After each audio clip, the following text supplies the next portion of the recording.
Welcome everyone to the Transportation Commission meeting on February 9. I'm calling this meeting to order at 6 o'clock. Jennifer, could you please do the roll call? Sure. Nick. Here. James. Here. Brett. Here. Brooke. Here. Raymond. Here. And Eric. Here. And then we'll make a note that Mark is absent for this meeting. And Ryan is also not here tonight. Okay, I'm seeking a motion to approve tonight's agenda. I'll make a motion to approve tonight's agenda. Been moved, is there a second? Second. Thank you, it's been moved and seconded. All those in favor say aye. Aye. All opposed? Motion carries. Okay, next is brief announcements from staff, commissioners, and council liaisons. Is there, any commissioners have any announcements at this time? And then, if not, then Jennifer, are there any announcements from staff? There are no announcements from staff tonight. Okay. Well, moving right along. The next thing on our agenda is public comment. Or no, sorry. Yeah, next thing is public comment. I'm opening up the meeting for public comment. At this time, any member of the public may address the commission on matters which are not listed on the agenda or are listed on the consent calendar. Speakers will be limited to no more than 3 minutes. Speakers will be asked to come to the podium up here and state their name for the record.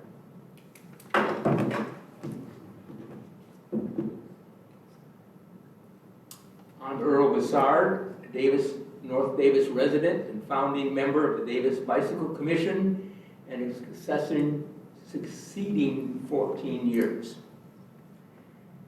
I hope to speak to you tonight on 3 topics. First is I'm back after 8 months absence and soon hope to have the City Council approve a North Davis bike ped connection to the Davis Bike Loop. This would be a substantial advantage for people in Davis to encourage them to bike more, because they would come and take advantage of these extra 6 or 7 miles, and it's much more scenic than the northern section of the current bike loop, and that would be a big boost.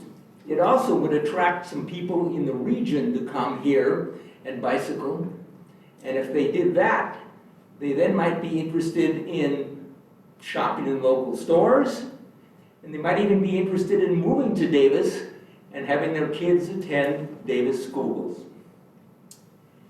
Second point is that the surface of many of the asphalt bike paths in the city is in very poor shape.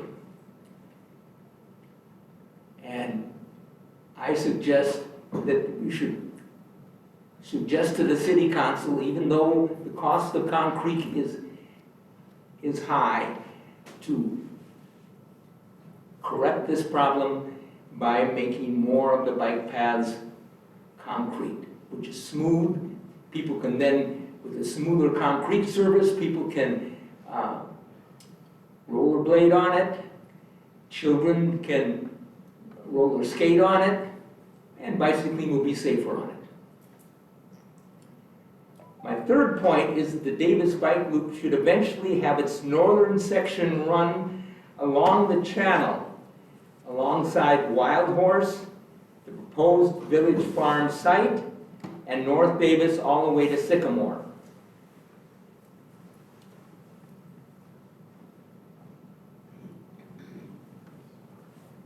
The F Street and Pole Line Road crossings of the Village Farms site should be grade separated, or even have a traffic signal put in so that it could make it much safer to cross.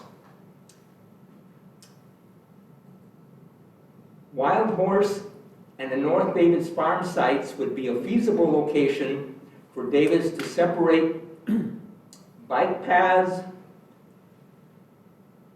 something which I have long experienced on world-class bikeways in China, Singapore, and Northern Europe. I brought along a diagram of the proposed bike loop, and we could show it later. Thank you. Thank you. Is there any other public comment at this time?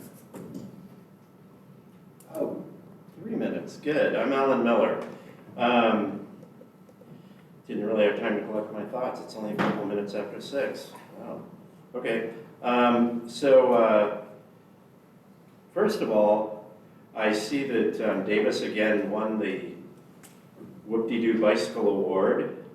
And I just want to say that Davis seems more concerned these days with getting that award than in actually doing crap about anything to do with bicycles. I've lived in this town since 1979, and this town, like I grew up in Palo Alto, which was the other pioneer town for bike routes. It was one of the first ones, went right by my house when I was a kid. And I come to this town, and it's a pioneer town. And for years, there was like some guy, you probably all know his name, who was like, on the bicycle committee and was an activist, and all these great things happened all over Davis. And I don't know what's happened. Like in the last decade, like all we've done is paint like white and green on the pavement with the cheapest possible paint, and it's all fading away. And that's all we've done in the last decade. So please, let's actually start improving it again, because I'm going to write to that Whoop-De-Doo Bicycle Club and just say, please stop giving us money until we actually start doing something again. Well, here's something that you can do. Oh, that's the respite center on the relocation. That's separate. So this has to do like, Village Farms and cannery and railroad tracks. And here, you all should see it too. So there's been this idea of kind of having a transportation way for bicycles and buses and all this through all the new suburbs north of Covell. But the thing is, no matter what, all of this, no matter how this is built, even if the bus part doesn't happen for bicycles, basically the flow from all of this, like, should come right under here where we already have a path under Covell. And it just happens that the developer of this project owns almost all the property that you need to connect this 1,000 feet to the freaking bike tunnel there. And what I realized when I was trying to do this for the cannery and push them to build this, I thought you had to go on the rail right of way. I went over to Cranbrook and I walked the whole thing, and there's just a big path of green that they barely use. That if the developer would just say, hey, we'll make this connection, and they do have to talk to this little complex here, then, we get it made, and then all these people don't have to cross Covell. They can go downtown and go to the schools. Thank you. Thank you very much. Is there any other public comment?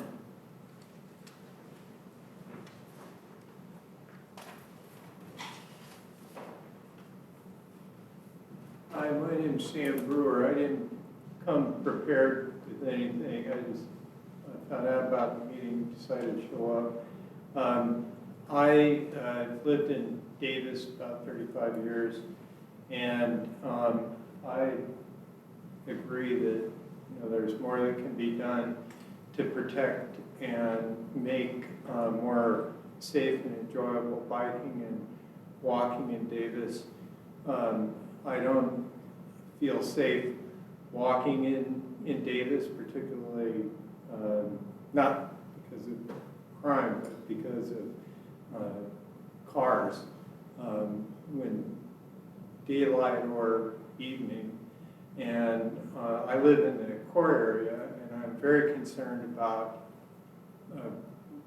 the big hub in Davis, the B Street and 14, where there's a lot of traffic and not a lot of traffic calming.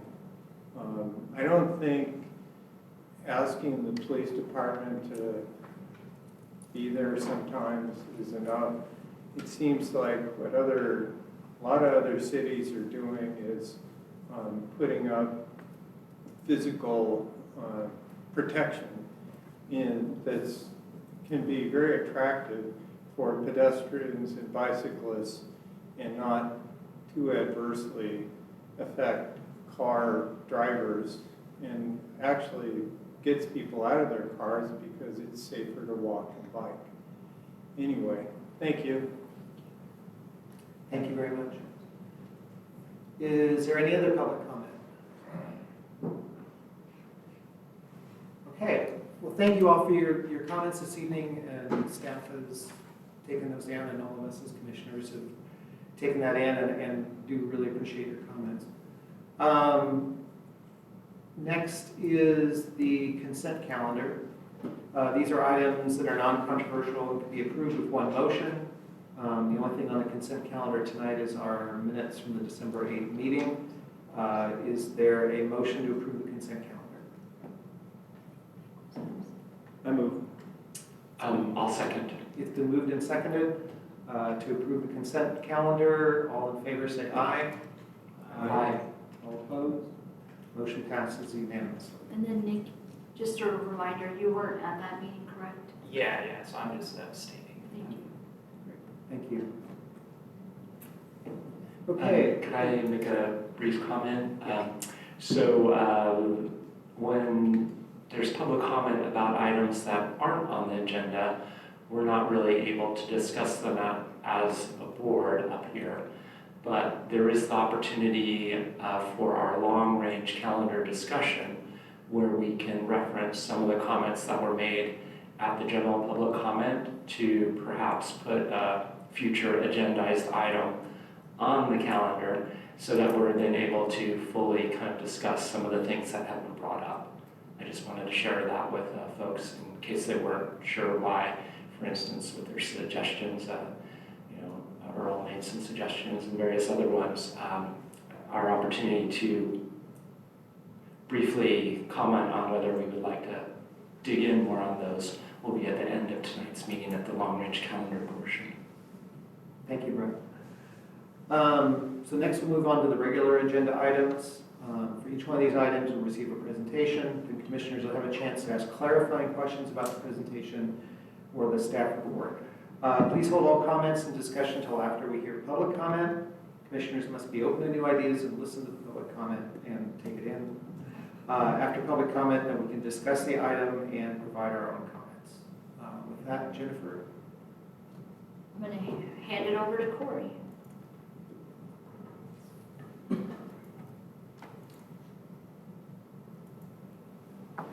All right, hello everyone.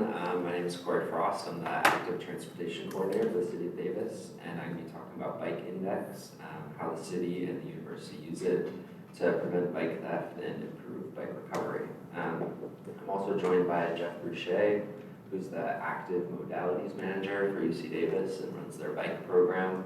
So he might be jumping in and adding some stuff about the university. And happy to answer any questions as well. Thank you for letting me be here. All right, so a little bit about the background. Bike theft is one of the most common property crimes in Davis, and there are hundreds of bikes stolen from both the city and university every year. One of the most effective ways of reducing theft and making recovery easier is by registering your bike. So prior to May 2021, the city and the university had internal bike registration systems, and so if a bike was stolen, staff would have to search through multiple databases. In May 2021, when both the city and university joined Bike Index, it's all in one centralized database, so if a bike is reported stolen, then it is a lot easier. The recovery process is a lot easier. So what is Bike Index? It's a non-profit, publicly accessible bike registration platform, and it's the largest bike registry worldwide. There's almost 1.7 million bikes registered, and it's also recovered more than 17,000 bikes with a value of more than $32 million. Bike Index works with 1,800 different organizations, the city and the university being two of those. And so why register your bike?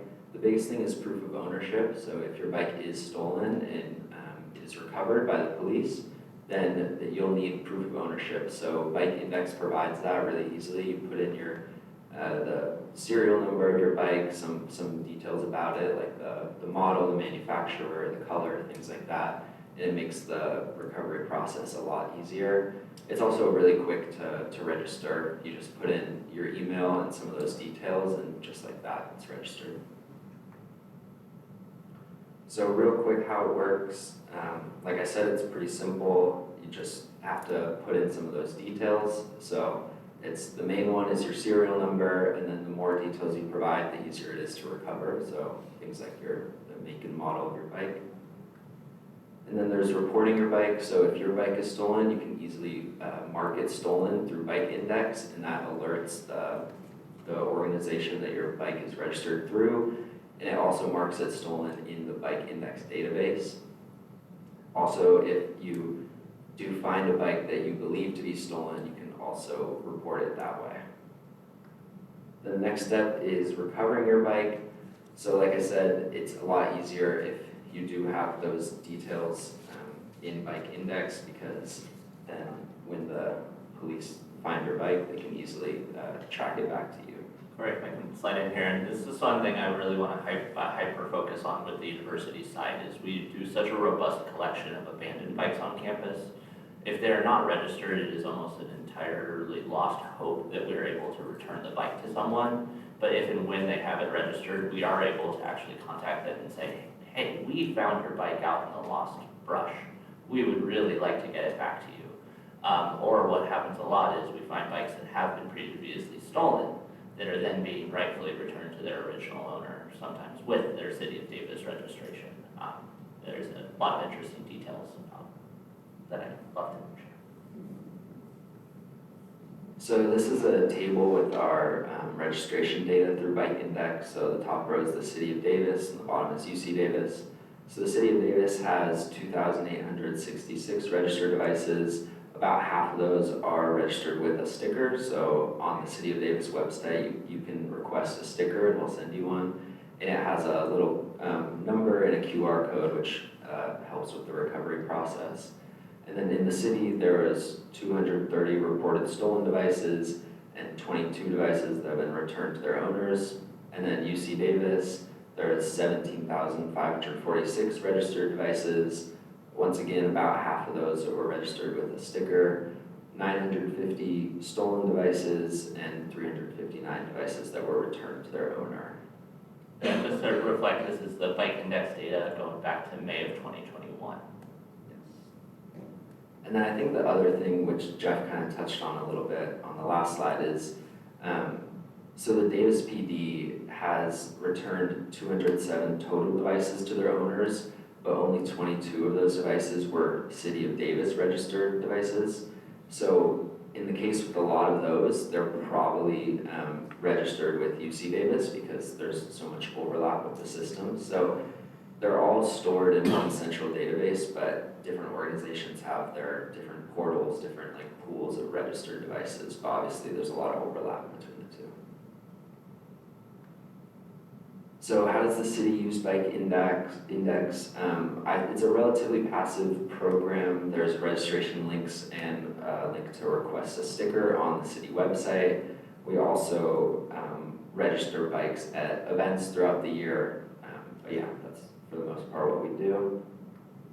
And then the university, Jeff, do you want to take over? Yeah, I'll go ahead. So we do advertise and kind of explain all of this on our website. Easiest way to get to that is just bike.ucdavis.edu. But we do kind of our largest efforts are around the beginning of the academic year during move-in. My team of student employees will go out, actively recruit people to register their bikes, scooters, and all the other little things that roll. During move-in, we do about 70% of our entire year's worth of registration in the month of September. And so we're really pushing that at the beginning of the academic year. We do require it for all devices on campus. However, it's not something that we actively enforce. So the main other ways that we do get people to register their bikes is either through the bike barn, where all bikes that are sold come pre-registered, or if we ever offer someone a service. So if we are returning their bike through it being recovered, it leaves registered, If we are offering a lock cut because they lost the key to their bike lock, we make sure it's their bike before we cut the lock and then it leaves registered. Or if we ever offer it storage at Bike Valet or through some of our secure parking services, it is also registered. And so that's really, I think, what drives up a lot of those around 8,000 or 9,000 registrations that have completed it with their sticker. Meanwhile, a lot of the other registrations have just dutifully put their bike information on. It still allows us the information to be able to get it back to them. Yeah, we do this throughout the year. It's always available. So if you know anyone on campus, please have them come reach out to us.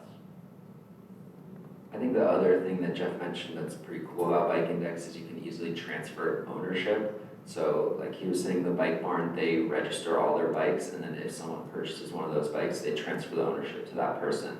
And that can also happen if I have a bike that I'm selling on Facebook Marketplace and Jeff buys it, then I can transfer it to him pretty easily. So some benefits and limitations of Bike Index. One of the biggest benefits is it's free for residents, so all you have to do is provide your contact information and then you can register your bike and we'll provide you a sticker for free. It's also a widely adopted platform, which makes it a lot easier if your bike could turn up in a different part of the state or a different state, but it's all because it's all in one database. It's a lot easier. The recovery process is easier because of that. The other thing, like I was just mentioning, is the easy ownership transfers.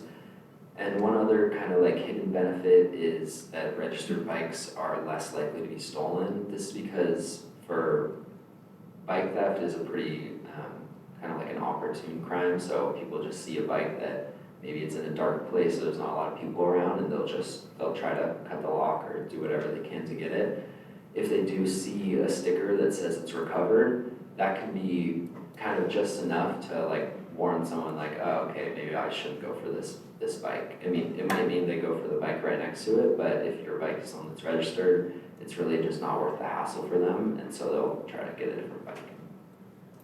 And then some limitations, like we were both mentioning, it's voluntary participation, so although the university does require it, it's not enforced, and the city doesn't have a requirement, so we really encourage people to register their bikes, but we can't force it. And then the other thing is that recovery isn't guaranteed, so unfortunately, like, you know, police departments and we aren't able to locate every bike and return it to its owner. So some future opportunities that we've been thinking about, and I can also let Jeff add on to this if he has anything, but is one of the big ones is partnering with local bike shops. So like Jeff was saying with the Bike Barn, they register all the bikes that they sell. We're thinking that that would be a cool thing, that if we could bring that into the city, that would also be great. So bikes that the shops do maintenance on or that they're selling, if we can provide them with stickers and information on how to register bikes, then that would be a great way to, you know, register them at the point of sale or where they're doing maintenance. The other thing is promoting the program through social media newsletters, just spreading the word to people that maybe haven't heard of it and finding new channels to spread that information. The other thing is engaging our commissioners to volunteer at some events. So we have different events throughout the year, and we might be able to, you know, register some bikes through those. So in April, there's the bike swap, which is at Cesar Chavez Elementary, and I'll be there. We always have one staff member that attends that event and registers bikes. It's a cool event. You know, people are getting rid of their old bikes, finding new bikes. But yeah, we're looking for opportunities to maybe, you know, get some commissioner support to help out those events and register the bikes in our community. Do you have anything to add? Yeah, I think one thing that we've been kind of starting up a lot more on campus is finding different groups of partnership to partner with. So really jumping in, reinforcing what we do with the ASUCD Bike Barn. They've been doing springtime or winter complimentary bike repair clinics. And so every time they are activating, we are activating, going out and making sure every bike that they're helping someone with does leave registered. That's been bringing us around 60 bikes each day that we've been doing that. So that's been a really, really great partnership that we're working on right now. That's really the only point of bike repair that we can do here on campus. You know, wrong side of the street there. But other ideas and avenues that we're exploring is really trying to activate the Bike Valet a lot more. Right now, we primarily do that for 1 or 2 events a year that are primarily centered around staff, all staff celebrations or meetings. Really trying to think about how we can build that into some event services, possibly offering it at the Mendavi Center or at other campus activity locations, where it would be part of the expectation that any bike that comes to us would be registered with Bike Index. And so if it's not already registered, then it would leave registered the possession of a bike as proof of ownership in and of itself. But if it is registered to someone else, then we may be very curious on what you're doing with someone else's bike. And so we're trying to explore how to turn that on, but that is a big staffing limitation that we have to explore. I largely run my program on student labor, and they are students first. So their academics are always paramount, and their time outside of the classroom is already pretty stressed. Yeah, that's the presentation. I do also have bike index stickers, so if any of the commissioners want to take some for their own bikes or friends or family, same thing for people in the audience. I have these stickers, so feel free to come up. I'm happy to give you some. Thank you, Corey. Really appreciate that. It was a great presentation. At this point, are there any clarifying questions from commissioners? Any Nick? Yeah, one quick one. Do you have an estimate on like what % of bikes in the city are registered right now versus unregistered or anything like that? I mean, yeah, we don't really know how many bikes are in the city. I would maybe say 10%. I don't know. I'll second that guess on campus. Okay, so you think it's similar on campus versus in the city? I was just curious because it seems like the rate of recovery is a lot higher with the on-campus bikes compared to with the city. So I wasn't sure if that's mainly because of just a higher registration rate or something else. I don't know if you guys have thoughts on what's causing that difference. We do not have an answer to what is causing that difference.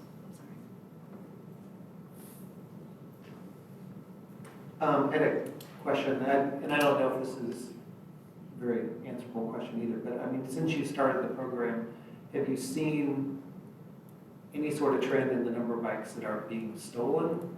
I mean, has that been going up, going down? I mean, I know it's always a big issue in Davis, and certainly always a big issue on campus.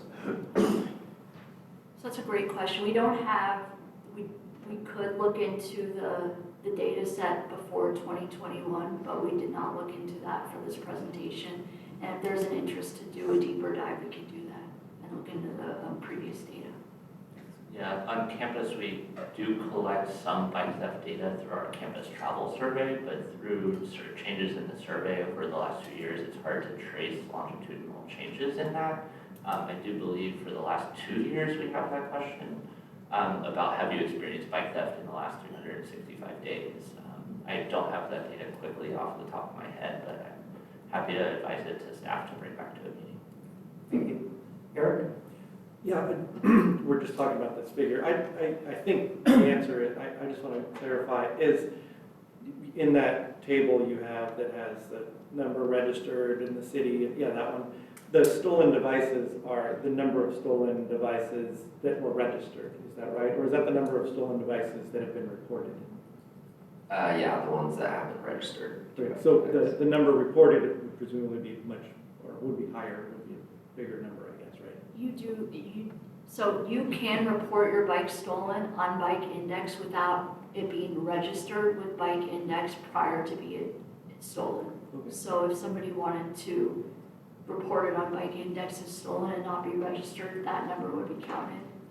And also, if this reflects the bikes reported stolen on Bike Index, at least for campus, this does not reflect the number of people who file a property crime with the police department. That's what I was wondering, is if there's I'm sure this is just a smaller portion of the whole, a bigger. Yeah, kind of going back to our campus travel data, I think it was 2021 when this question was asked, that it was about 1 in 4 people actually report their theft to police. And so even that number is pretty questionable on how valid it is. Got it. Thank you very much.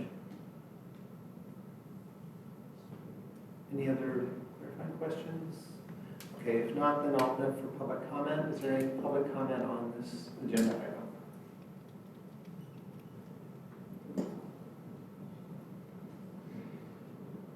Alan Miller. Back when I grew up in Palo Alto, everybody had their bike registered. It's just what we did. And then when I came to UC Davis, everybody registered their bike back in the 70s. But then it was like I tried to register my bike once here, and like, we don't do that anymore. Okay, so this is good to see. I don't know. I live in a place. I live by the railroad tracks, and I get a lot of stolen bikes dumped at my house. And the two of them had registration stickers on them, and one was with Chautauqua Apartments, and I called them, and then the guy came by and picked up his bike.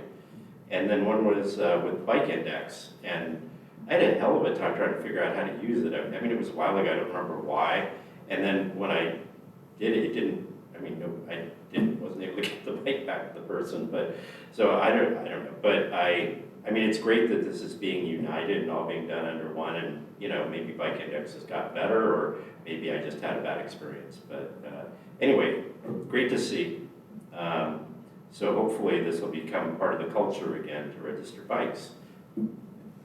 Thank you. If anyone else has a comment, can you please come to the microphone? Okay. All right. With that, I'm going to open up for discussion from commissioners. Is there any discussion? Yeah, I could give a little background. So Jeff, myself, and Jennifer helped create this joint program. And it grew out of discussions with people. One of the biggest obstacles to bicycling in our community, which kind of surprised me when people kept mentioning this, was they would come to Davis, buy a nice bike, have it stolen, and then not buy a replacement bike.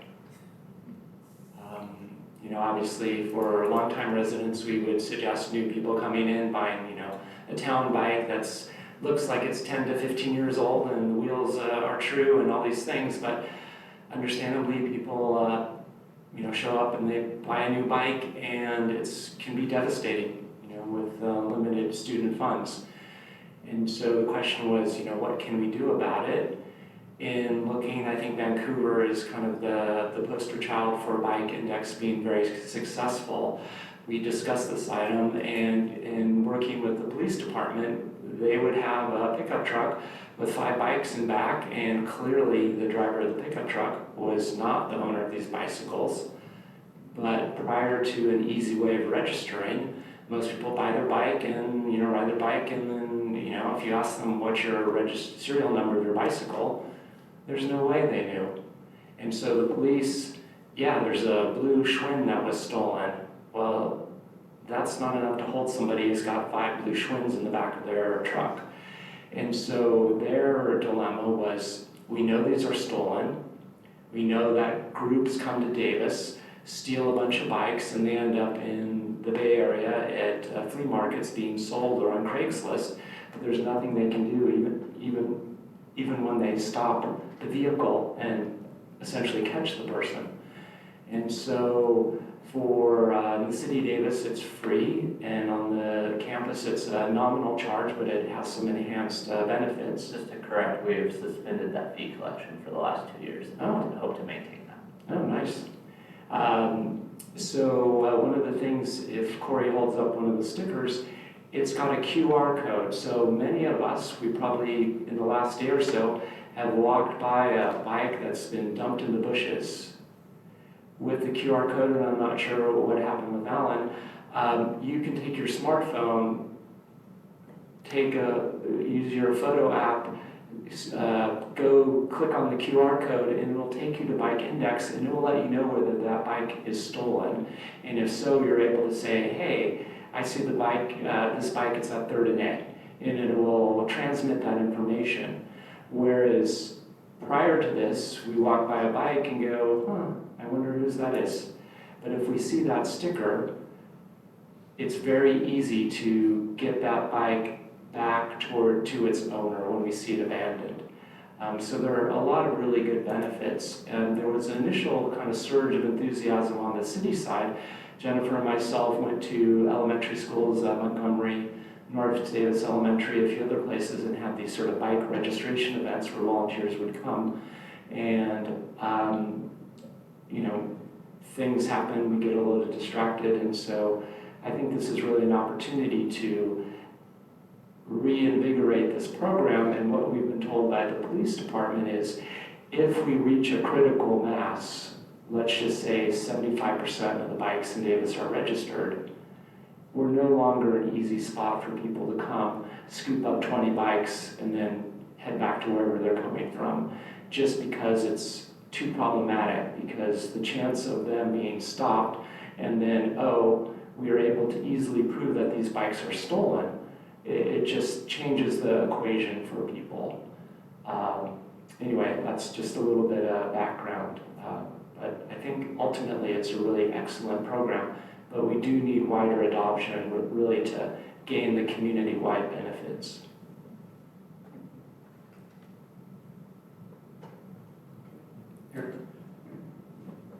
Corey, you mentioned events that we could do, like we could help with like the farmer's market thing. Could you describe what that entails? If, like, say I wanted to sign up for it to go work a Saturday at the farmer's market? Saturday farmer's market. Like, do you have iPads for people to fill out their information so that that kind of stuff? Could you just help me understand what that looks like? Yeah, we could essentially provide you with all the materials. We have the stickers that we could give you. We have tablets that you guys could use to register. We also have, table and tablecloth for you guys to set up there. And yeah, we could also, do a quick walkthrough with any interested commissioner and kind of explain how the registration process works. So, give everyone a tablet and kind of have them do it for themselves. And if other people in town wanted to do this, like sponsor a table or whatever, you could work with whomever would be interested in that. Like, let's say there's a UC or Davis High Bike Club or something, and they wanted to do these things, they just contact you, Corey? Is that how that works? Or? Yeah, definitely. Okay, great, thank you.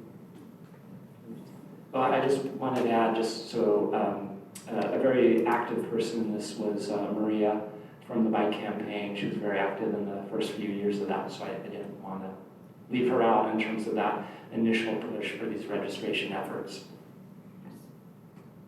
Yeah, Corey, I really like the suggestion of working with the local bike shops, and I think similar to what UCD is doing, the idea that people can get registered when they take their bikes in for maintenance or buy a new one seems like the easiest way for us to really increase that percentage pretty quickly. So I mean, that sounds like a great initiative, and we're able to do that.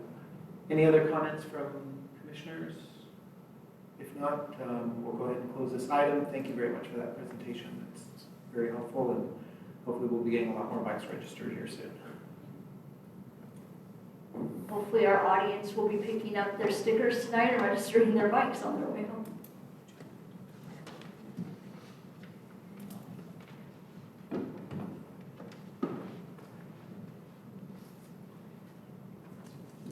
Any introduction for this, or should I just?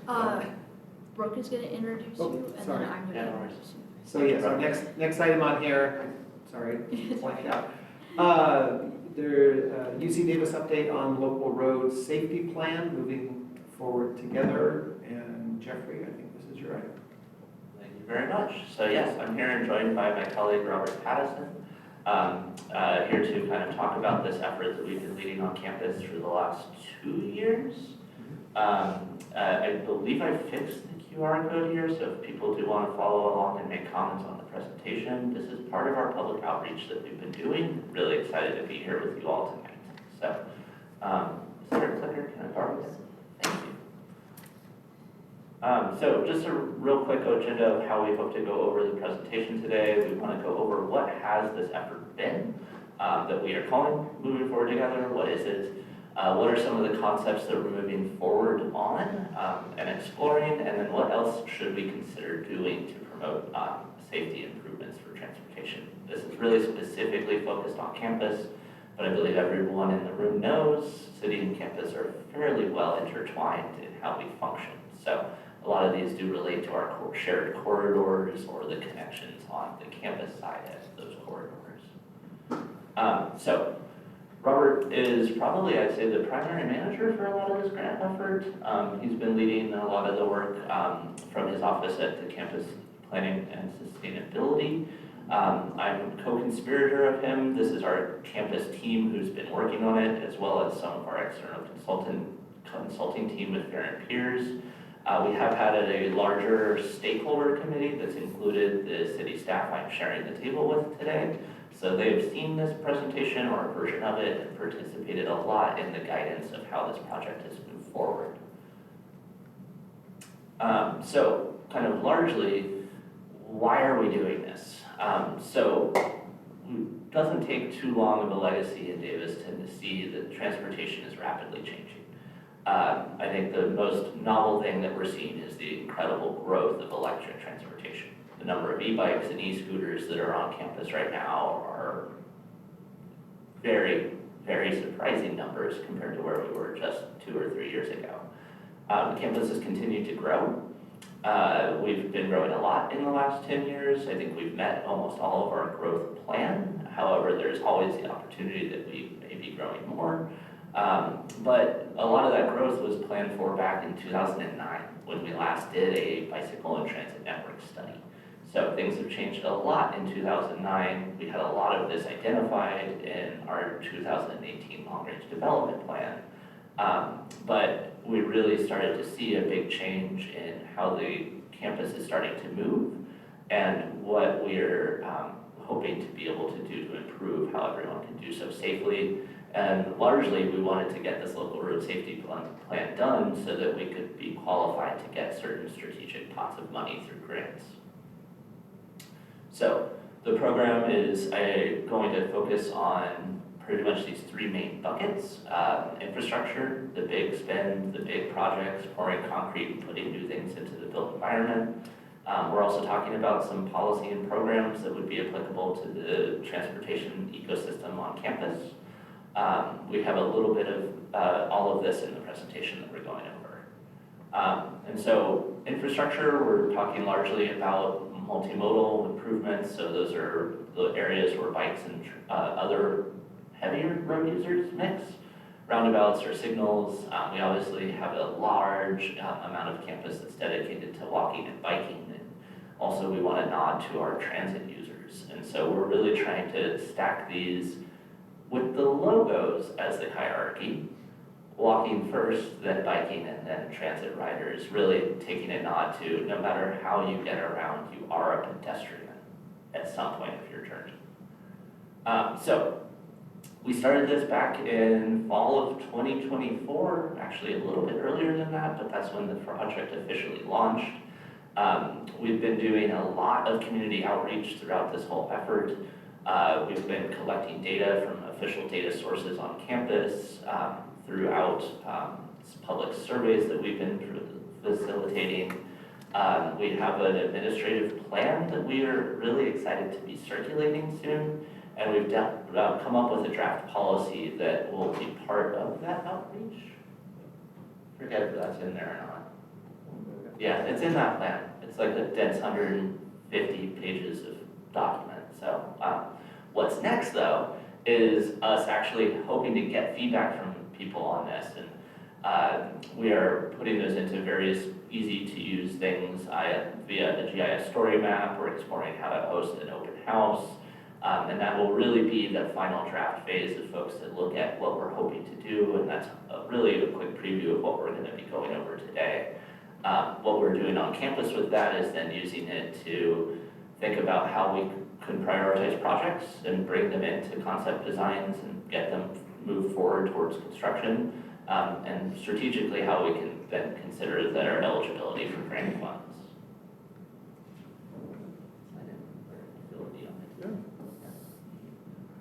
So these are just some snapshots of some of the places that we've done outreach. The picture in the bottom left was a temporary roundabout we put together at picnic day.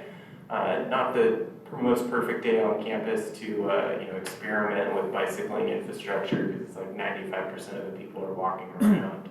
But we did talk to a lot of folks that day. There was a pretty overwhelmingly positive response to that particular incident. One of the other things shown here In the bottom right is the online engagement that we did that was through Social Pinpoint. We had over 1,200 comments and several thousand thumbs up and thumbs down on those comments of different places around the campus that started to show us some of the hotspot mapping, if you will. So some really good feedback there. We also, in the pictures that are on top, did over 35 pop-up events at various places across the campus. We started to learn a lot about where the highest trafficked areas are, where people would actually stop and engage with us. The UC Davis Farmers Market being our favorite place. We probably had 80 to 100 people that would stop and engage with us at each one of those farmers markets. We also tabled at the City of Davis one here and talked to quite a few folks, not quite as many, but again, as Jeff kind of alluded to, our plan is really mostly focused on the campus, but any feedback that we received, we've definitely shared with the folks that are here at the table, and making sure that as much as we can create continuity between the campus and between the community. And an example of how we kind of did that, the photo on the top right showing kind of the Likert scales that we would apply to asking people how they feel about certain questions we wanted to answer. So the questionnaire is asking, do you feel safe moving around campus? And people would respond their feelings on that with their specific mode. Do you find it easy to get to campus? Do you feel safe moving around campus? We utilize these questions to really guide us as we thought about various implementations. What should we be exploring, and really articulating why? It was really pretty reassuring, I would say. Of those questions we were asking, very high percentages of people had very positive feelings about transportation in general. So it was really kind of nice to hear that positive feedback and feel that reinforcement for the things that the campus and the community has done up to this point. A lot of celebrating of, hey, we were the pioneers with the first bike lanes. We've really come a long way, but is there still work to do? Yes, absolutely. And here's our ideas about what that would look like.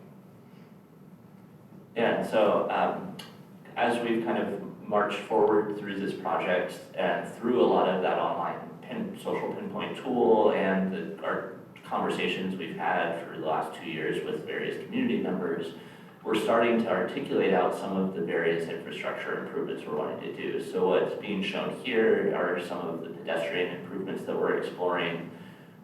We've really aggregated these into 3 different buckets. So spot improvements, where they're really focused more on pedestrian crossing experiences, corridor improvements, where we're putting sidewalks into areas where there may not be, or there may be insufficient sidewalks, or entire region programming where we're looking at circulation element, different changes that make it easier for someone to walk from facility to facility or to alight their bicycle and get into their desired facility. And so this is a kind of campus-wide picture of some of the pedestrian improvements that we're looking to explore. And that similar hierarchy was identified with biking, but with biking we identify out different classes of the facilities following the Caltrans 4 class bikeway classification system. The spot improvement here are largely in focus around either intersection or parking improvements, really trying to standardize the bike parking experience on campus, making it easier for folks to, like I said, alight or arrive on their bike and then get off of it and safely convey from, as a pedestrian, from their bike to wherever else they want to go. This is really starting to show some of the different corridors that we're hoping to build out better bikeway experiences on. Another very kind of common comment we got from folks was about how complex and challenging navigating the center of our campus is, specifically as a pedestrian.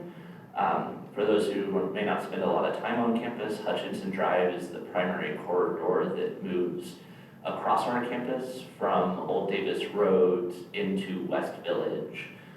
It's a service corridor inside of the campus core for official vehicles that includes big red buses, as well as the occasional university vehicle and around 18,000 cyclists a day. And so we heard from a lot of folks that the route is busy, it delays the buses, the terminal itself is very constrained, and a lot of folks felt unsafe traveling in that core with the buses. And so while Unitrans drivers are exceptionally safe, the user experience for both the drivers and those outside of the bus were very commonly commented to us as something that was causing stress. We have employed students to go out and act as crossing guards to stop bike and pedestrian movements when the buses are turning in and out of this terminal. That's a safety mitigation measure that we've taken just due to the sheer amount of congestion that exists inside of this corridor. So we've explored a couple different ideas throughout this process to remove the silo terminal. I'm gonna use this and hopefully it works. Yeah, look at that. Oh, it doesn't do good. Yeah, anyway. The big cross, yeah, okay, yeah, there it is. Thanks, Corey. The silo terminal is right there in the smack dab middle of Hutchinson. It is a very busy terminal for Unitrans. They have two primary terminals at the Memorial Union and here. Essentially what we're exploring is what would it be like if we bisect that terminal and made it into two. So we're exploring the idea of implementing two terminals to replace one that would service the kind of western edge of the campus core, and one that would service the eastern edge of the campus core. Here we're identifying them with their nearest parking lot numbers. My apologies for that, I do work for a parking department. What we're hoping to do and really articulate with these though is we're not just talking about bus stops, we're talking about mobility hubs. And so mobility hub is kind of a buzzword in the transportation planning system right now. But really what we're trying to do is build out a space that services more than just getting on and off of a bus. Mobility hubs are really supposed to be a space that fosters your experience as a transit user. It encourages you to take transit, making sure that there's a safe and welcoming space for you to get on and off of it, that it makes sense when you're there. Think about like the Amtrak station and it tells you when the next train is coming. Think about in the Bay Area and a BART system tells you when the next train is coming. Or in different cities, the bus stops tell you how far away that bus is. It encourages people to engage with local businesses. It creates a really good sense of place. It encourages more use of those areas. And really going back to what I said earlier, it puts pedestrians into a safe space. It really is one of the biggest things that we're trying to focus on here is how to make sure that when people are off of their bike or out of their vehicle, be that a bus or a privately owned one, how do they get from point A to point B safely in a place that is moving with so many different people in so many different modes. So a transit hub has a number of different services, some that I mentioned like transit services, so information kiosks with real-time information, a variety of bike parking, secure bike parking, or just regular bike parking, stations to make it easy for you to get on a shared device. Different vehicle area things that could be considered for it is specific carpool areas or pick-up and drop-off zones, EV charging or carpool parking. And then this is really where it gets to what does the mobility hubs offer for you as a transit user, and this would be shaded outdoor seating areas, approximate access to snacks and cafe, security features so that you can guarantee, you can promise people a safer experience, public restrooms for transit operators and for customers. That is a really important thing that external transit operators complain about a lot is the access to restroom facilities for their drivers when they're stopped at the terminal. And then yeah, vending machines or indoor seating areas are all part of what we are considering putting into these locations. This is going to be kind of what we hope to have as a discussion tonight, but before we get into that, we do want to kind of qualify what we've seen and really try to enforce on why we're doing what we're doing.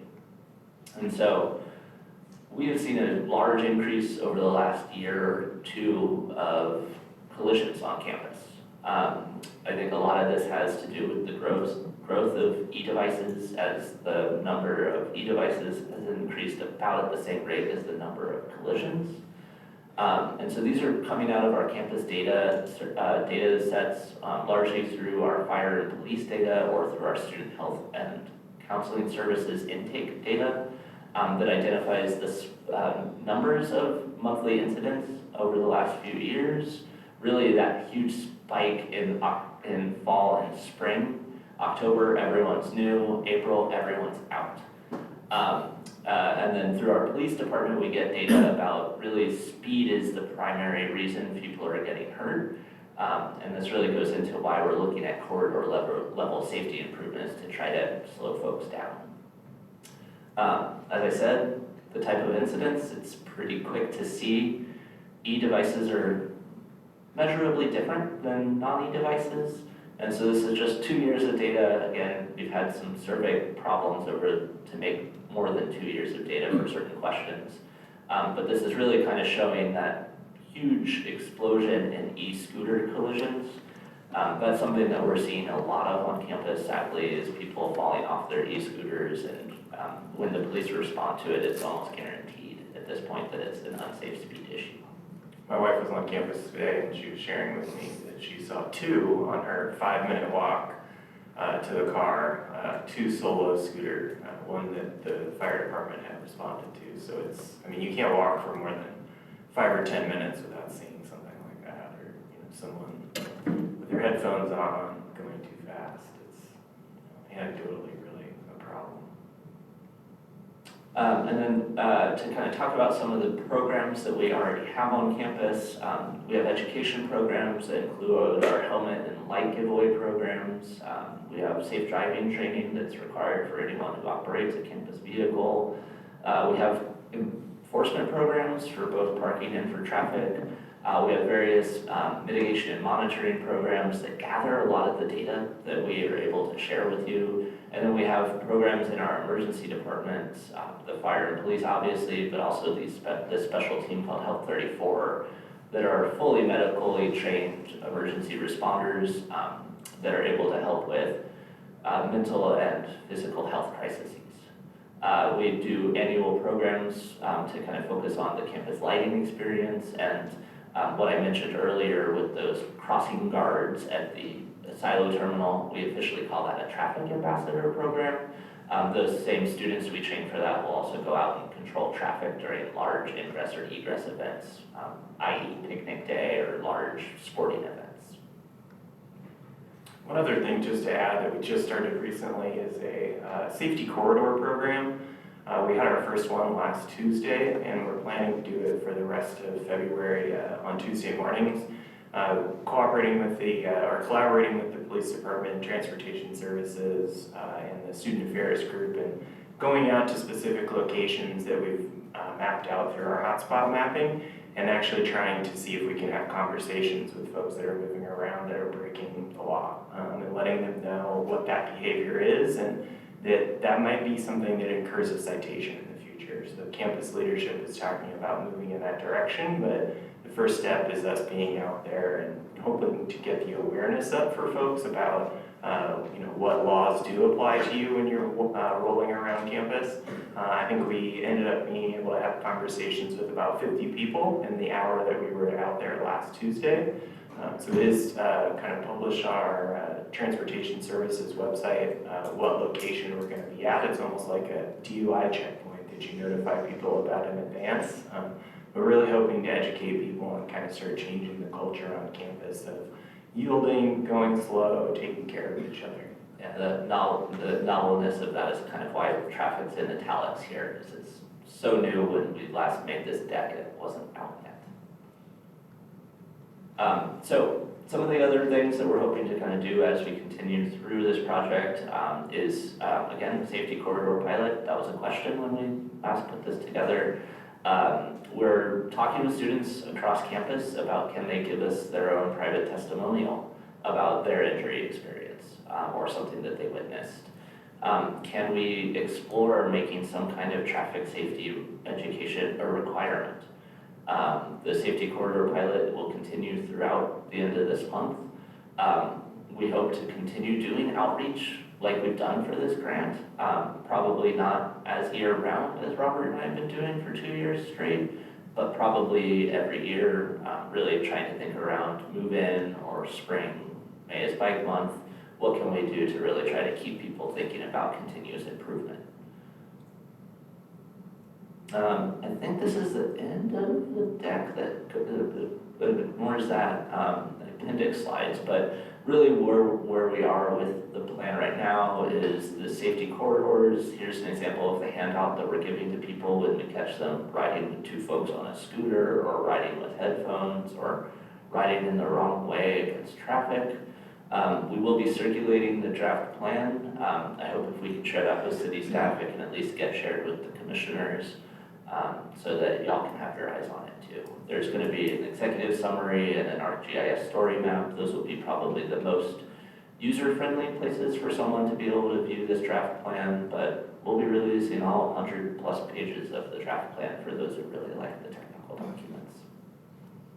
So I think from there, I finished my presentation and open it to this typical proceedings. I haven't been to one of these meetings in quite a long time, so I'm sorry I'm not well attuned. Okay, I'd just like to say thanks again. We're excited to be here to talk with all of you.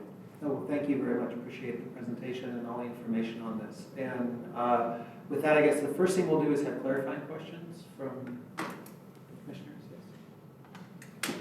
Yes. Yeah, so I know that these e-scooters and other devices are overall pretty new, but I wanted to ask if you have seen any data from other locations, like other cities or something, where they might have had a growth in e-scooter usage, like before and over a longer period. And I know that it would be difficult to compare because the context would be different, but I'm just trying to figure out if there's any way that we can predict whether this increase in crashes is, to what extent that would be explainable by these being like new people kind of getting used to them versus is it going to like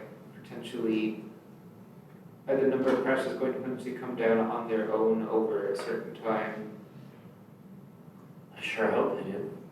I think, you know, it's still too novel. It's a very nascent technology. I would say, though, the evidence that's kind of out there all around the world is identifying that e-scooters are quite dangerous. And a lot of that is public health data as people are going into emergency rooms. Anecdotally, I've heard certain ERs call them blood donors if they are decided to come in on an e-scooter without a helmet. That is such bad collision that it is a laughing stock in certain emergency departments.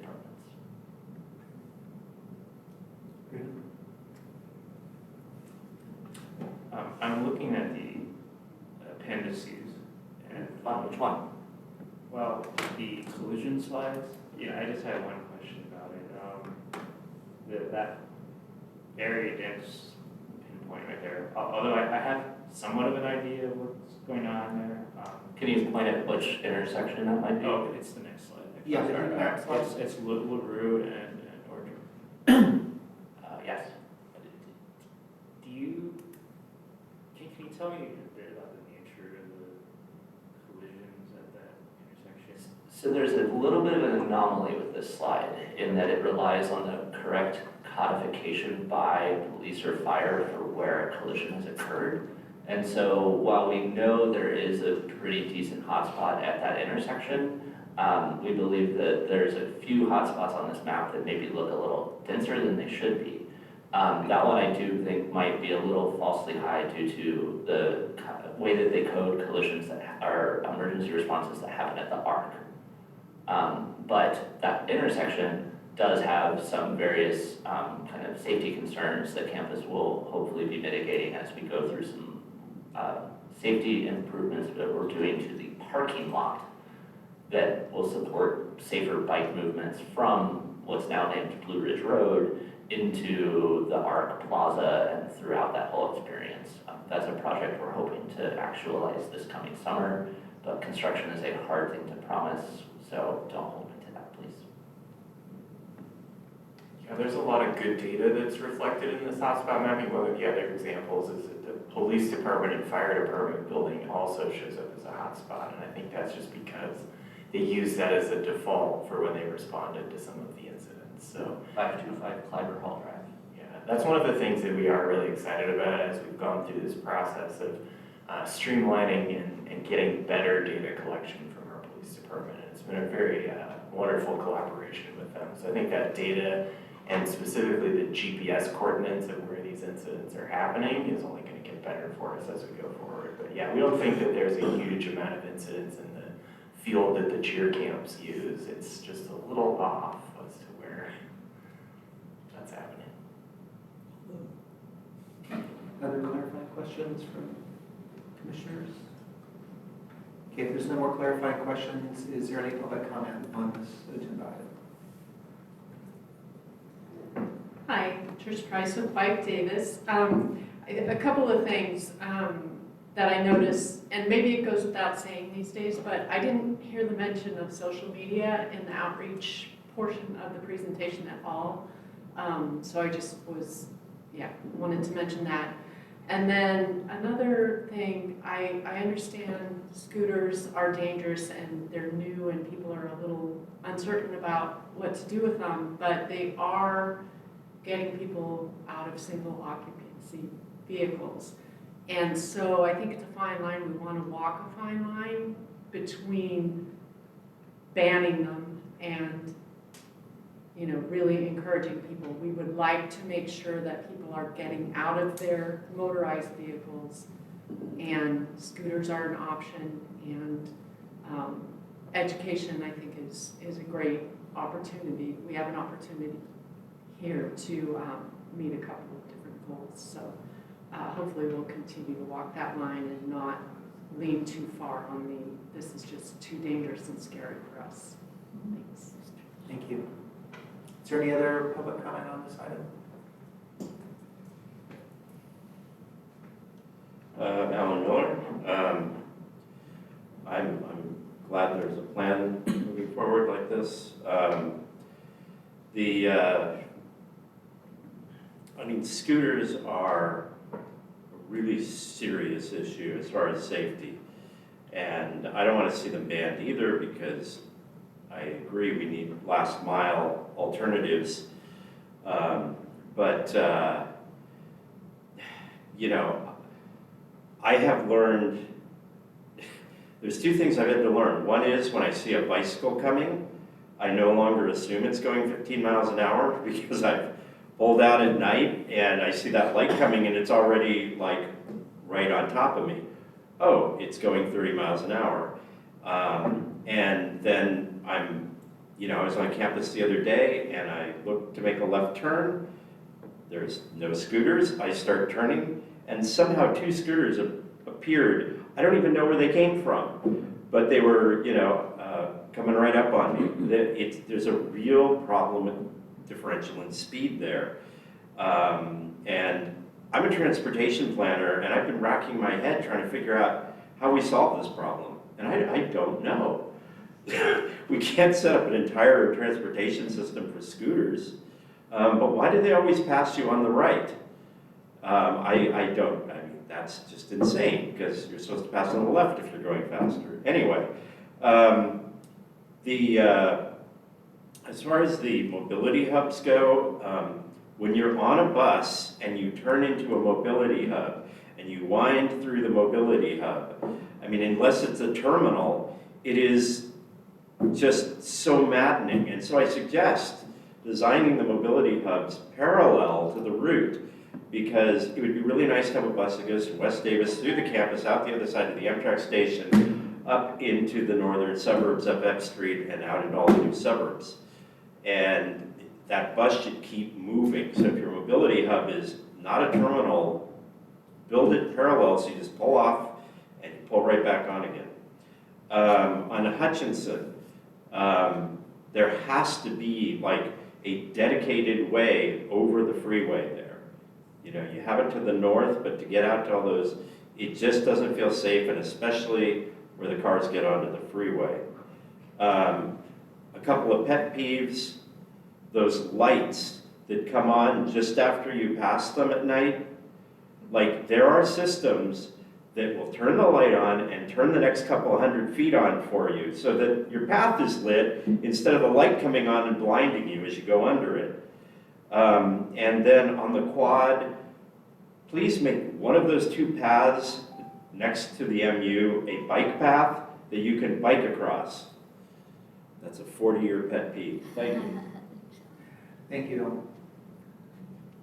Is there any other public comment? Okay, if not, then we'll move on to discussion. Jeff, can you give us, I mean, what specifically would you like to get some feedback from us on with regards to the plan? Are there areas that would be more helpful for you? I think if there's any comments on what we've provided and things that you feel is a shared focus from the commission, I think that could be really helpful. I think really in the policy and program space, I think that's where partnerships with the city and alignment is the most, I think would be the most beneficial. Obviously infrastructure, we're in two different right-of-ways, so happy to hear comments about that, but the university is its own land for that, so it's a little different. Unless we want to do all of Reimagine Russell, then let's do it right now. But yeah, no, I appreciate that question, and yeah, I think really just interested in hearing what the commission thinks is most important. Really, this is what the goal of the next phase of outreach will be, is taking folks, having folks review the plan that we've put together and try to hone in what's the fluff, what should we take out, or what's the stuff we should really amp up. Great. So with that, is there any feedback from commissioners? Any discussion on this item? James? From my experience on campus, I think that the way that people use roundabouts is quite a problem, because ideally a roundabout would calm traffic in some ways, because really people are expected to, on a vehicle like a bike or scooter, if there's a pedestrian crossing at one of the arms of the roundabout, they're supposed to stop before the crossing, let them through, and then also yield to people who are already in the roundabout. And the fact that they have to go around at an angle rather than, or go around in like a circle rather than straight through, should also slow people down. But I think because of the design of many of the roundabouts on campus, a lot of these things don't tend to happen.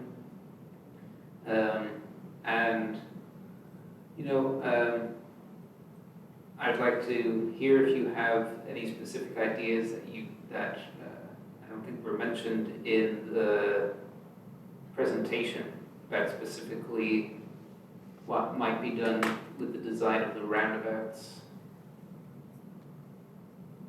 So the first one I'll say is a lot of the roundabouts we have on campus are retrofitted intersections from what were once four-way stops. And so those haven't really had their full change of environment just yet. I think going through my appendix slides and seeing if I have a good example of what we would like to do more of. But what I think I would say is there are a number of newer roundabouts we have on campus where I would say go maybe try seeing how those feel, because we've identified certain roundabouts don't have proper space for either the yielding to traffic going in, or the crosswalks aren't properly set back, or the roundabouts are just the wrong geometry in general. We squeezed and put a circle in an intersection that maybe needed the curbs to move in order to be made proper. And so a lot of what we're hoping with the kind of consulting team that we're working with on this, or to look at certain areas on our campus where we could do that. One of those spot improvements is at North Quad where it meets Hutchinson, or not Hutchinson, where it meets West Quad, sorry, hold on, yes, North Quad at West Quad, yes, right near the new terminal. As we have a new building that replaces Freeborn Hall comes into fruition, what can that catalyze so that we can do a bigger project that moves curbs and encourages better yielding and delineation for different road users? How can we raise certain crosswalks with tables that naturally will slow down other users so that they can yield to pedestrians? Those are a lot of the design clues that we're using on all of our newer implementations. The best one of those I would argue that you can go see right now is the bike circle that is south of the Rock Hall Bike Circle, the kind of infamous one at Hutchinson, California. Just south of there in the chemistry annex, there's a new roundabout we opened about 2 years ago that includes proper setback for all of the crosswalks as well as proper geometries on all of the entries. So I agree, some of them are not as great as others.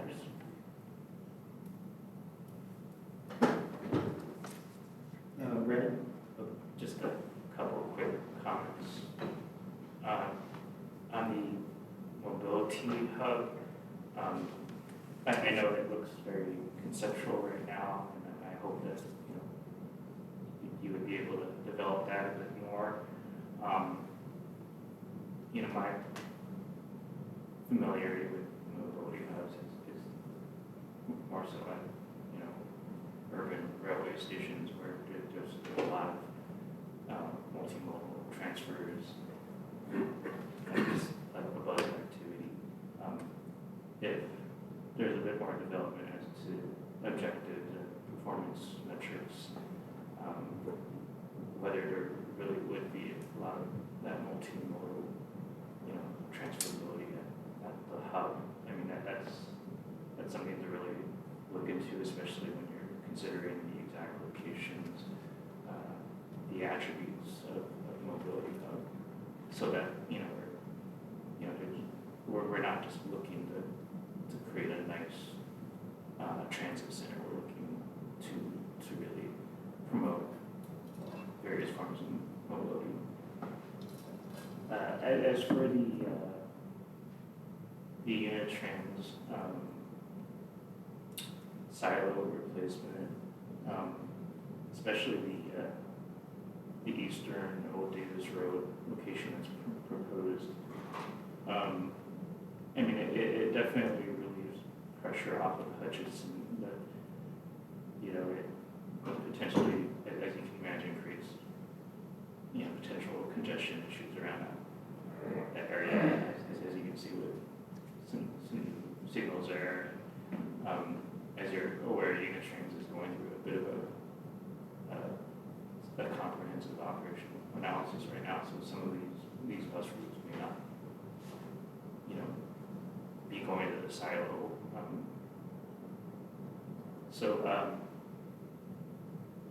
Also, to the extent that Unitrans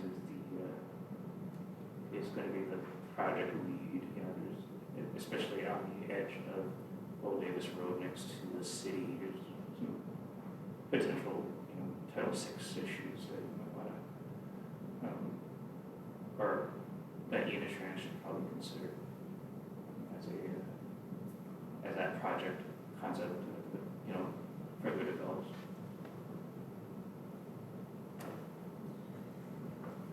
Yeah, thanks. We do have additional planning funds that were identified that Unitrans has to continue to look into this and study whether these options and these locations and what amenities might be there that would help to potentially encourage more regional transit options. And we're excited to dive into this more. We did post these highly conceptual drawings to another social pinpoint that was put up on our campus planning website recently. And there was very kind of opposite ends of the spectrum feedback about it, as you can probably imagine. The silo terminal is a very attractive place from a transit rider perspective. It gets you to the dead center of the campus, and that's why we started to look at some of these walking shed maps. So there's a lot more to explore there, but we thought it was a really it's exciting to get the passion that people have for a topic like this, and something that again we really think could create a safer superhighway across the middle of our campus for bicycles and ultimately pedestrians, or who we're trying to protect, the most vulnerable folks. Along those lines, I had a question. If you could talk a little bit more about the core campus policy with regards to Hutchinson Drive. You mentioned moving the gates further out, and I'm just kind of curious what that vision looks like for Hutchinson and through campus.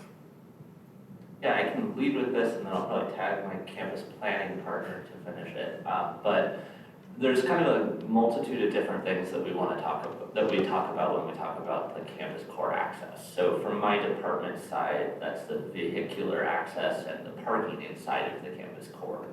So right now, if someone has a critical delivery, they can apply to go have access given to them to drive inside of the campus core. There's no requisite training, there's no fee. You can just go and say, hey, I need to bring a box to the library. And someone will say, cool, you gotta wait until class passes is done, and then sure, go ahead, drive safely. And so we're exploring how to change our campus core access policies to make sure that anyone who does operate a vehicle in there can do so with abundant safety and truly question, do they have a need to put a vehicle into there?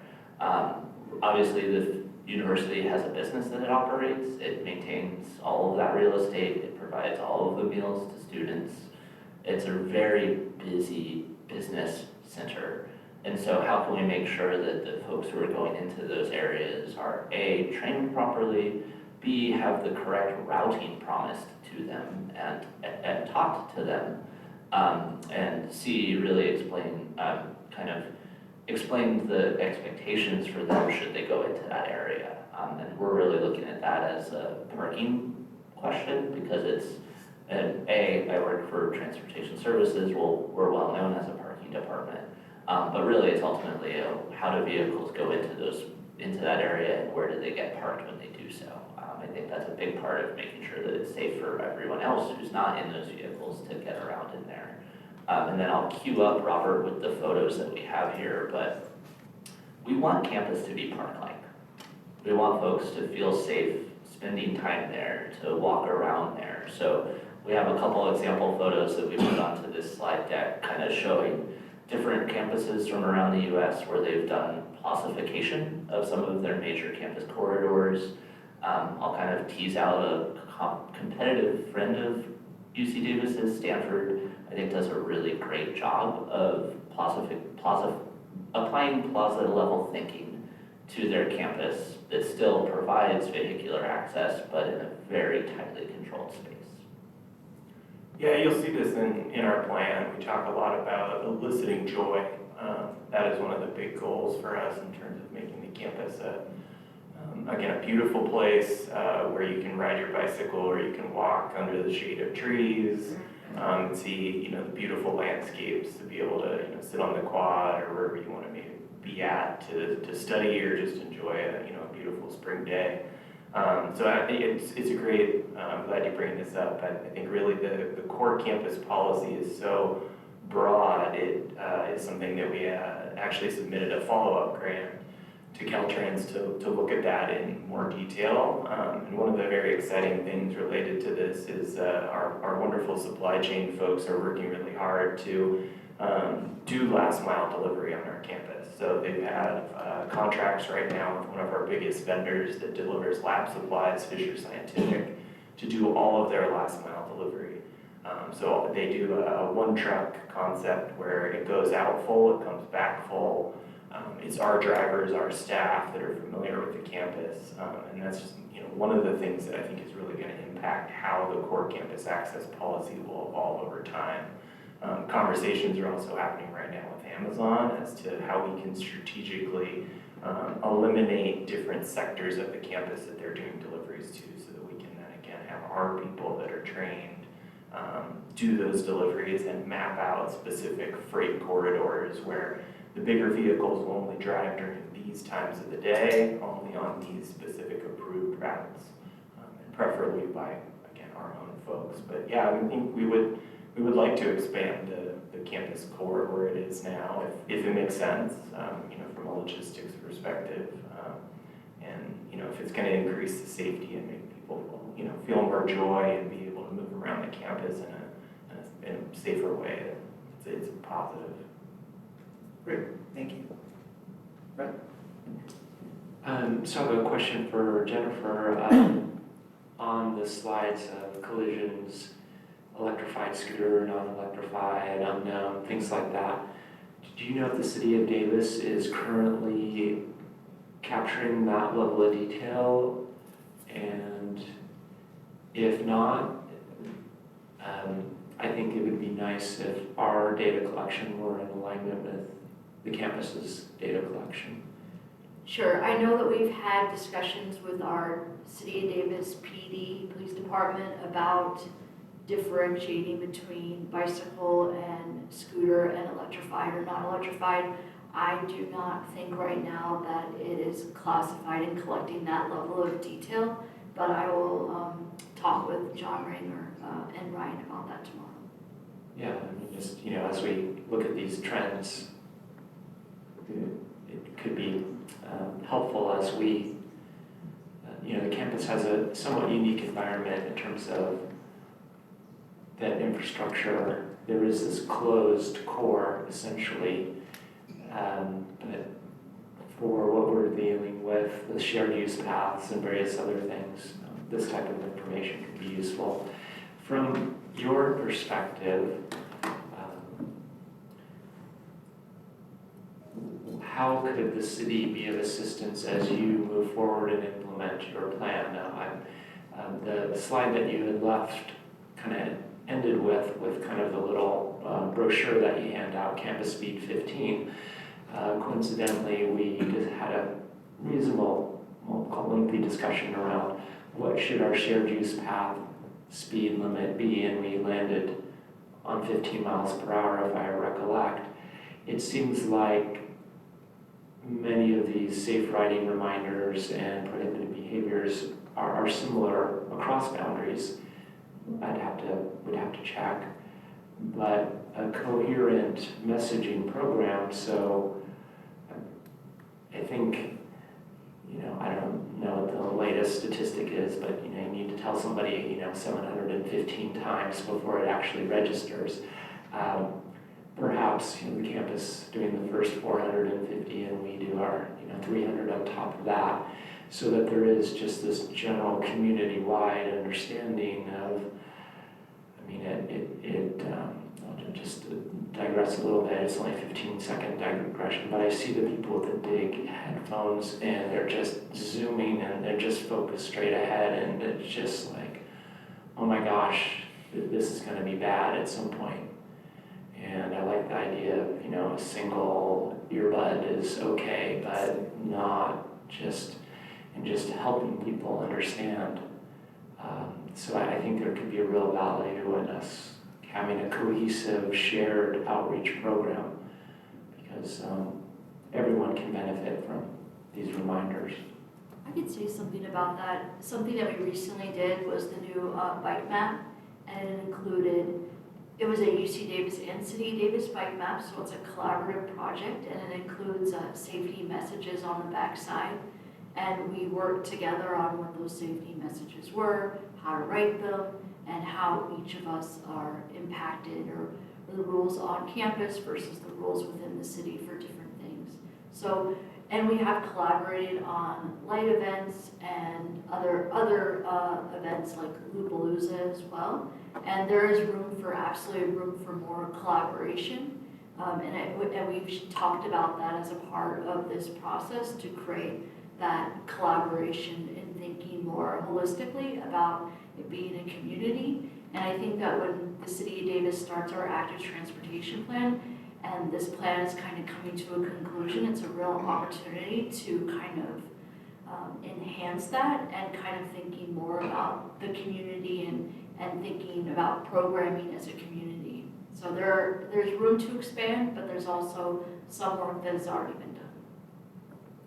Yeah, thanks, Jennifer. And, I think I'm actually really encouraged to hear that the speed limit decided here was 15 miles an hour, because that means we're unified, and that makes it a whole lot easier to communicate to folks of, hey, if you're on a bike path, 15 is the right speed. As we've been doing a lot of this work on campus, we've been asked by a lot of folks of how fast is 15? Not everyone has a speedometer on their bike. Not everyone wears a watch that tells you the speed that you're traveling.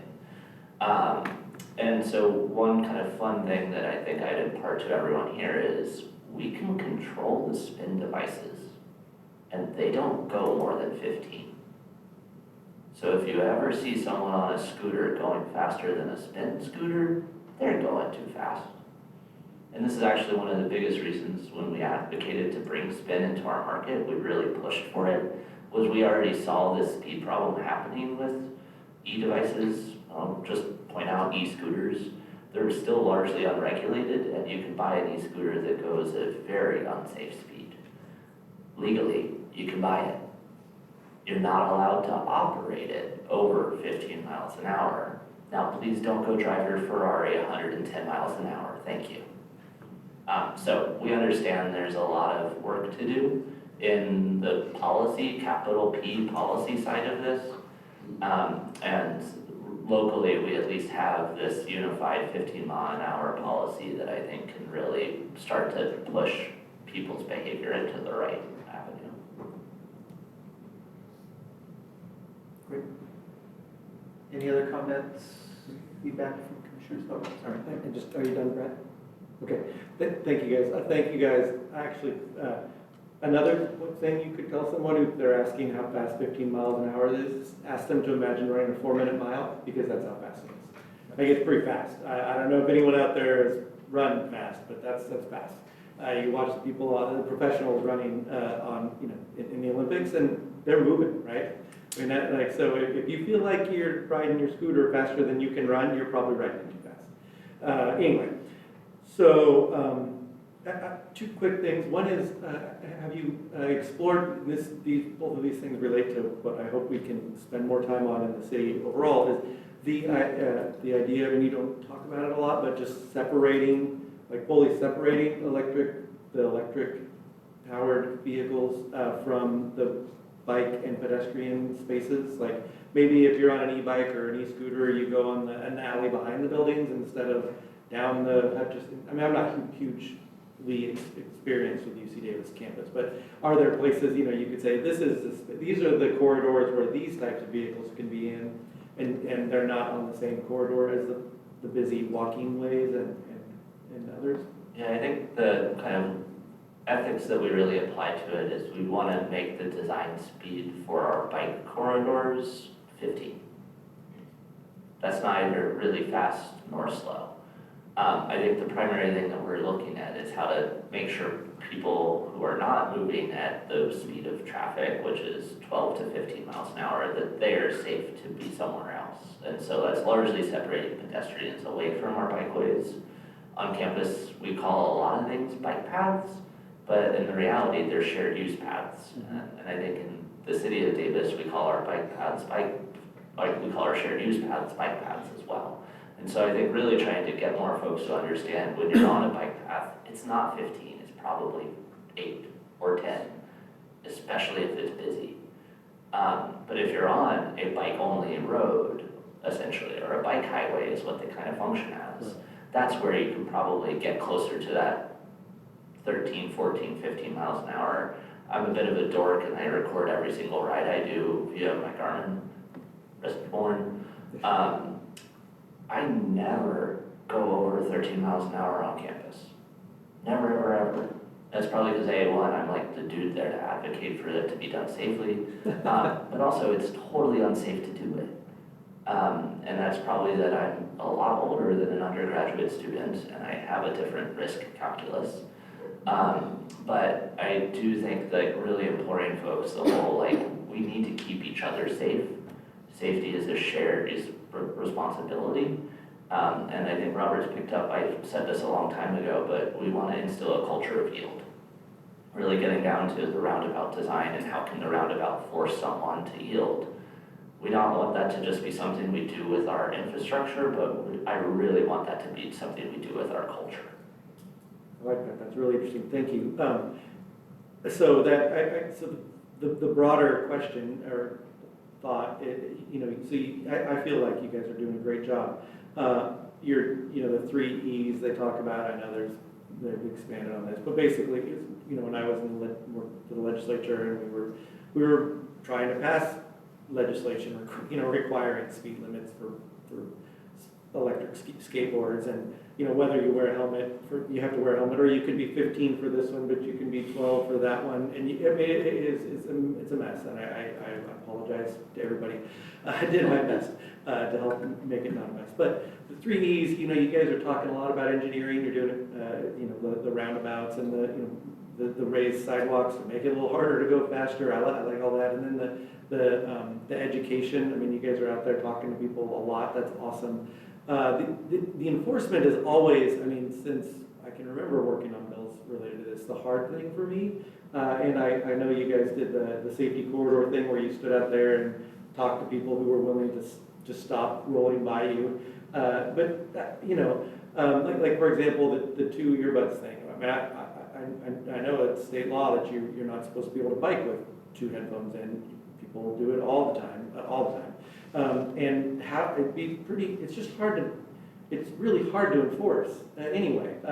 And or, you know, are they going 15 or are they going 18, you know, miles an hour? I mean, you know, and then if they are, like, how do you get them to stop? You know, and you know, if you have campus police, for example, we were trying to like enforce some of these. I know they're not yet, but let's say they are. They have to have super duper fast scooters to be able to catch up to that scooter that just blew by them. I mean, it's, you know, and I know, I mean, it sounds silly, but I don't really know how to solve those. I never really did when we were talking about it in, you know, in transportation committees in the legislature when we were deciding on what the speed limit ought to be or whether people can have headphones on or helmets. Like, but who's going to ever enforce any of these rules, because they're just kind of difficult to do unless the person breaking the law is willing to slow down and stop for you.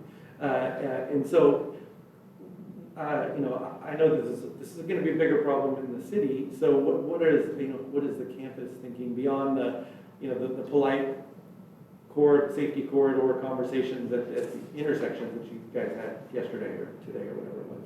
Tomorrow and all the other Tuesdays. Oh, Tuesdays, yeah. Can you help me understand that a little bit? Yeah, so I think really the safety corridors are essentially a pilot of restarting traffic enforcement.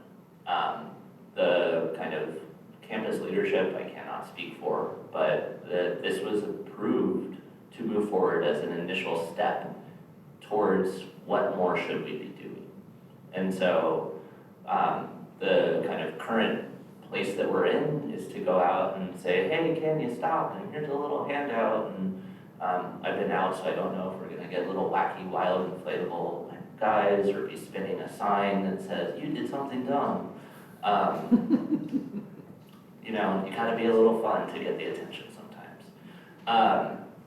This is just step 1. We hope it can carry on towards steps 2, 3, 4, and 5. We probably need a full 10-step program to get this thing done. I would be interested to see where we go from here. I definitely have my own ideas, but that's like dressing up as a soccer referee and blowing a whistle and giving someone a red card. Like, you gotta lean into certain ideas or tropes to get folks to pay attention. I think our partners in law enforcement have one heck of a challenging job, and I can't speak for what Chief Farrow advises for his officers to do. Sure, I'm not asking you to do that. I'm just wondering if you guys have had, and I like your ideas so far. There, everything you mentioned, that sounds fun. It just is a, you know, yeah, we can talk a lot about 15-mile-an-hour speed limits, but it doesn't make any difference if we can't make people do them. And your culture of yield is great. And ultimately, I mean, I think the culture in all of the city of Davis would be nice to, you know, become amenable to that. I am anxious on those shared use paths that we call bike paths in Davis, especially with my younger kids, just because I know there's a chance that there's somebody on an electric e-bike just going to blow by us at any given moment, and I don't want to, you know, I kind of want to stick out a foot and they'll teach them the right way how to not do that, but I won't do that. And so, you know, I'm just curious if there is, you know, what the state of affairs are out there when it comes to that type of ability to address some of the challenges that you guys have identified. Any other comments from commissioners? Jane? Yeah, just on the topic of culture on campus, One of the faculty in the Institute of Transportation Studies, I remember highlighted that at the start of fall quarter, when all the new students came in, there seemed to be a new phenomenon where a bunch of people gathered on campus and were like applauding people who were following the rules on at a specific intersection or roundabout. I can't remember what it was. And so hopefully something like that will continue to happen. And I would also say that it might be good for the university to try to promote more peer-to-peer engagement on the issue. Perhaps hearing from other students in like student organizations, and the other ways that students like talk to each other, and especially if they already know like their classmates and things like that, could be more effective than receiving like information from a perceived authority figure or from some other source where they might not be as likely to weigh the opinion as highly as their like peers. Yeah, I witnessed the change in that traffic circle fall welcome culture, and I was quite encouraged by it. I believe they told me I had the coolest helmet they've ever seen. I was very, not just humbled by that, but it was pretty cool. But yeah, I think this deck has been reused, so full transparency there. And we used it to go to the Student Council of Leaders. It's a group of folks who advise our Vice Chancellor of Student Affairs, Pablo Regreguin, around campus things, everything in his domain, which is a lot of stuff. And so when we did that presentation, that kind of culture thing, I think, was something that we were really interested in hearing from that room about. And it was posited by Pablo of how do people view that required education. Would they support it? Should it be a real requirement or like a soft requirement? And unanimously in the room, every student said, please make it a requirement. I think there's a culture on our campus that's starting to see this problem and really understand it as something that they're a participant in and they could also help prevent.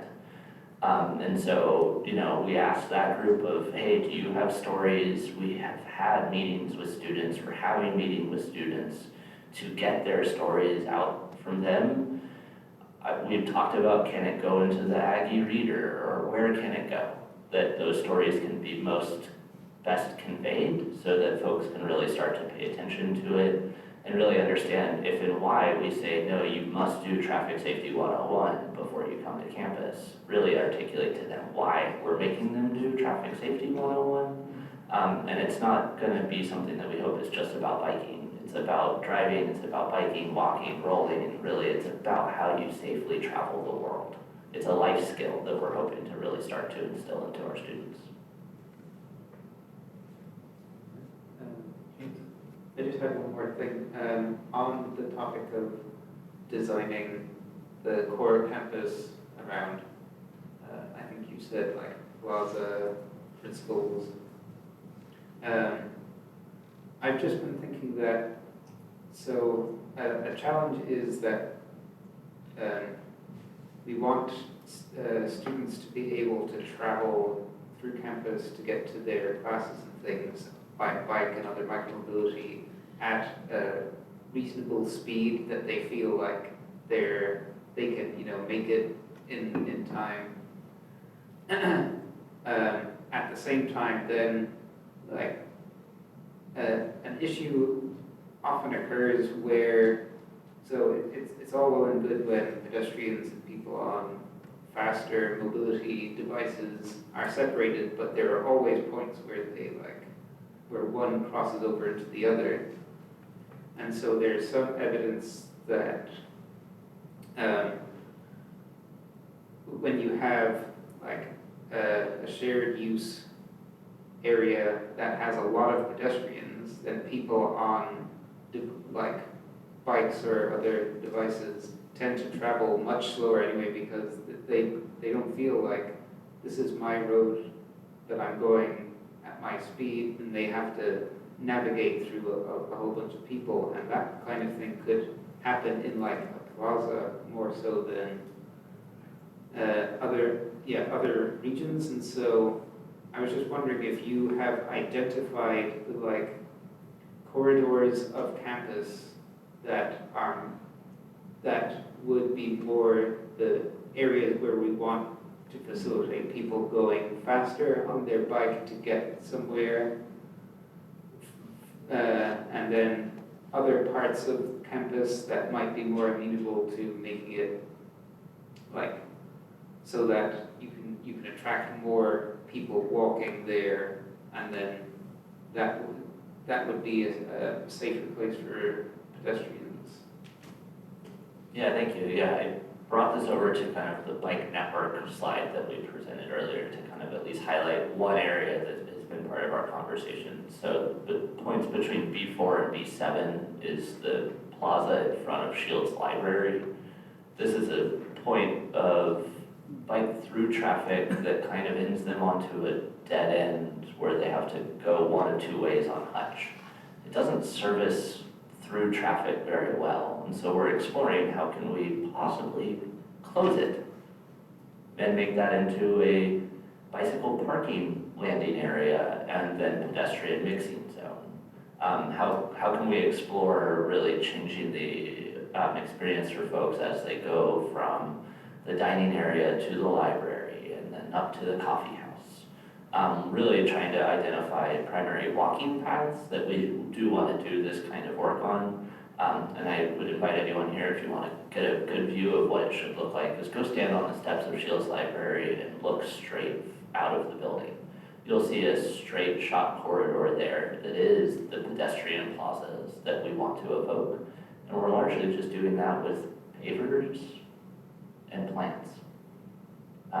I think that's really what we hope to kind of continue to carry on campus. It's like a living landscape that makes folks want to slow down and spend time in it, and then use that where we want people to either get off their bikes or to at least slow down on them. That's one example throughout this map. There's different places that we're doing different approaches for that.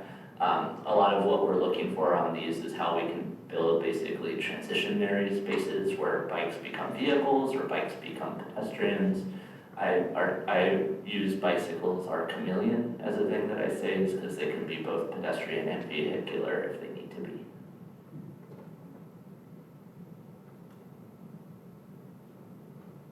Okay, if there's nothing else from commissioners, anyway, Jeff, Robert, thank you so much. It was a great presentation. It's great to hear about what's going on campus. Hopefully some of this feedback's been helpful.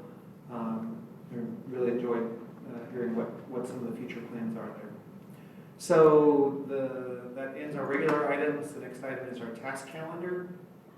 Jennifer, do you want to give us an overview of the task calendar, please? Okay.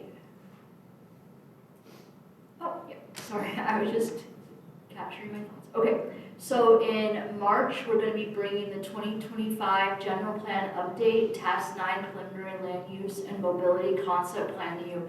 This item was brought to City Council last Tuesday, and as a request of City Council, we're now going to be bringing it to the Commission, so you're going to be seeing that, as well as 5th Street IJ&K update. As you recall, we did some improvements along 5th Street at IJ&K. We did some before, and now we've done some after counts of collecting the impacts of traffic to the new delineators that we have on 5th Street. So now we have some data to share with you, and we hope to bring that to you in March. In April, our meeting is going to be a little bit different. It's going to be the General Plan Commission Palooza, not my word that I created. And that is where each of the commissions will enter this room and discuss the general plan. And then in May, we're gonna have the short-range transit plan final report, street design standards review, and then we hope to bring our wayfinding project to you in June. So that is where we're at so far. And then July is a recess, so if you plan on taking a vacation, ideally it would be in July when the city council and the commission are on recess. And then at the bottom, I have a list of potential projects that you have requested that don't have a date right now. Okay, so next is clarifying questions. I guess I'll have the first clarifying question. Do we have a date for the general plan?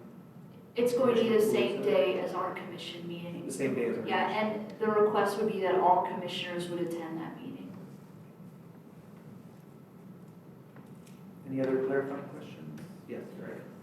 Thank you. Jennifer, I feel like, I know, did we, at the December meeting, did we talk about doing something else for this meeting? Other than what was on this agenda, or was these are things that were brought up in the December meeting? I looked at the, Sure. At the December meeting, you requested the updates on transportation grants, which is now down here. Sure. No, I was looking at the minutes and I couldn't remember. I felt like, oh, there was another thing we were gonna talk about in February, but I'm just misremembering.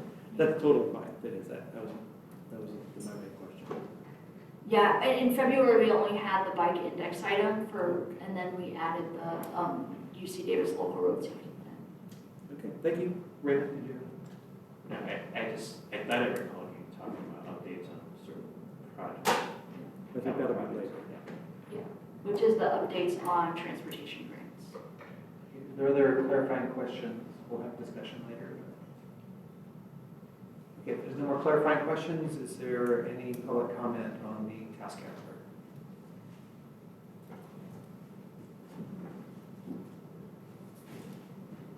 I'm hoping that we will be able to consider a North Davis bike loop proposal sometime no later than May.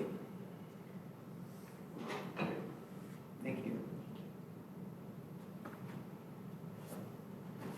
Hi, I'm Gary Sandler.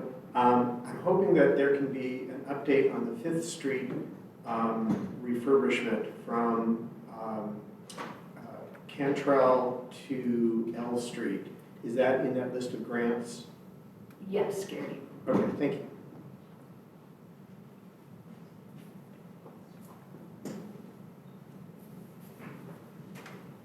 I'd like this put on the long-range calendar. Name's Alan Miller, thing I already talked about. And I should mention that I brought this to both the city council and, what else did I bring it to? It was some commission, it was a planning commission on village farms. And I was listening to the meeting later, and I heard the guy with Public Works, Ryan, I was listening, so I know he wasn't doing it just to make me think that he was listening to me, because I was listening remotely, so I wasn't in the room anymore, and he said, we're looking at the idea that Mr. Miller presented. So just want to make you aware of that. It's a serious idea, and I think it's the best way to get people, the cannery and all the new suburbs that'll go in, under the railroad tracks, and go walk through the west side of, I think it's like a dog run or something, and it could just be converted into a bike path. Alan, can Corey take a photo of that? Oh, yeah. I mean, it's very conceptual, but I plan to make something a little better. But, Thank you. Great. Is there any other public comment this time? Okay, if not, we'll open this up for discussion from commissioners regarding the task calendar. Oh, I was just going to say some of the issues surrounding the city needing to move forward and do more and perhaps do better things around, it was mentioned about bicycling, but also pedestrian aspects. I think one of the subcommittees report back to the full commission, I think many of those types of things will be touched on, at least on the two subcommittees I'm involved with. They definitely touch on some of those aspects.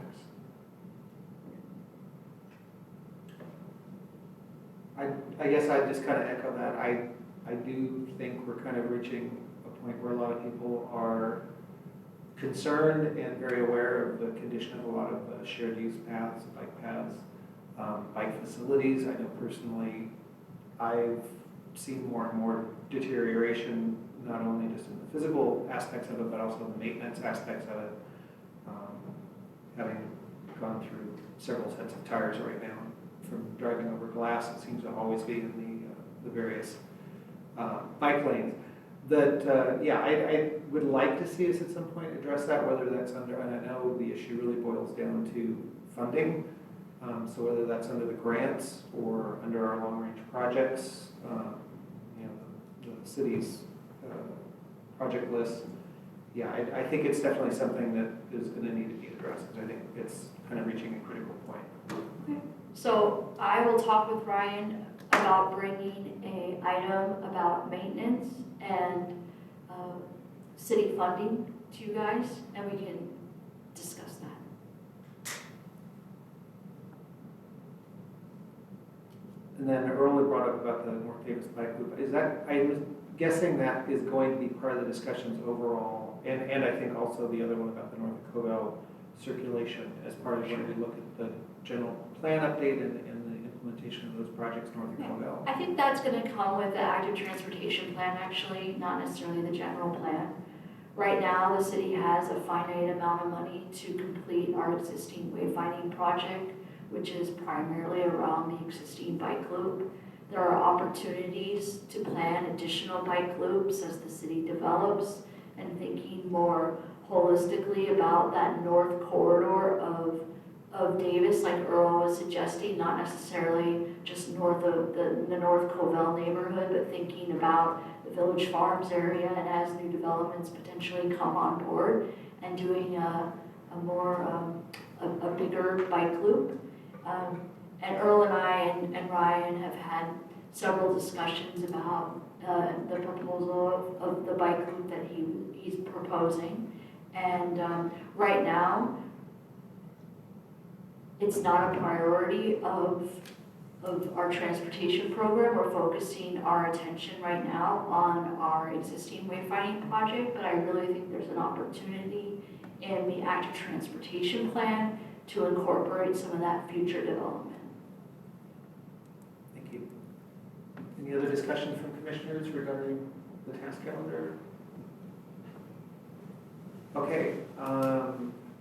With that, is there a motion to adjourn the meeting? I move. It's been moved. Is there a second? I'll second. Okay, it's been moved and seconded. All in favor say aye. Aye. All opposed? Great. Thank you all very much. Thank you everyone from the public for your input this evening, and thank you for the presentations. We really appreciate it.